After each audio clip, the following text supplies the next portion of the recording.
இந்த Don Bosco கேள்விப்பட்டிருக்கீங்களா?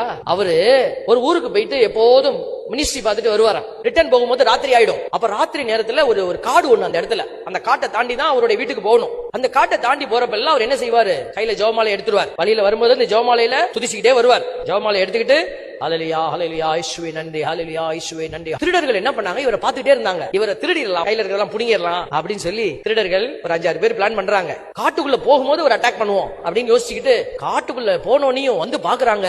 அவரை சுத்திலும் 10 படை வீரர்கள், ஆயுதம் தாங்கிய படை வீரர்கள் அவரோட பார்த்துட்டு யார் ராகிங்களா, எங்க இருந்து வந்தாங்க அப்படின்ட்டு விட்டுட்டு போயிட்டாங்க. அடுத்த நாள் திருடர்கள் வந்தாங்க. அதே மாதிரி இவர் தனியா தான் போறாரு. காட்டுக்குள்ள போனோன்னு பார்த்தா 10 படை வீரர்கள்.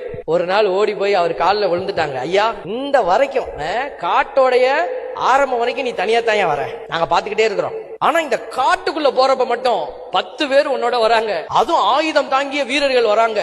யாரு அவங்க, எங்க இருந்து வராங்க அப்படி கேட்டாங்க. அப்பதான் அவர் சொன்னாரா, நண்பர்களே, அவங்கள நான் கூட்டிட்டு வரல, எனக்காக அவங்க வருவாங்க, அவங்க வானதூதர்கள் அப்படி சொன்னாராம். அப்பதான் அவங்களுக்கு புரிஞ்சுது. அப்ப சொன்னாரா, நீங்க ஏன் இந்த வேலை செய்றீங்க? இது கடவுளுக்கு பிரியமானது இல்ல, இதை செய்யாதீங்க. அவர் காலில் எல்லாரும் விழுந்து மன்னிப்பு கேட்டாங்களாம். ஐயா, நீங்க பெரிய மனுஷன், கடவுளோட மனுஷன் தெரியாம போயிடுச்சு, உங்களை நாங்க திருடலாம் நினைச்சோம், ஆனா உங்களை சுத்தி 10 பேர் இப்படி போறத நாங்க பார்த்தோம். அவரோட போனவங்க உன்னோட வருவாங்களா வரமாட்டாங்களா? உங்களோட வருவாங்களா வரமாட்டாங்களா? வருவாங்க. எப்போ வருவாங்க? நீங்க ஆண்டவரோட போகும்போது.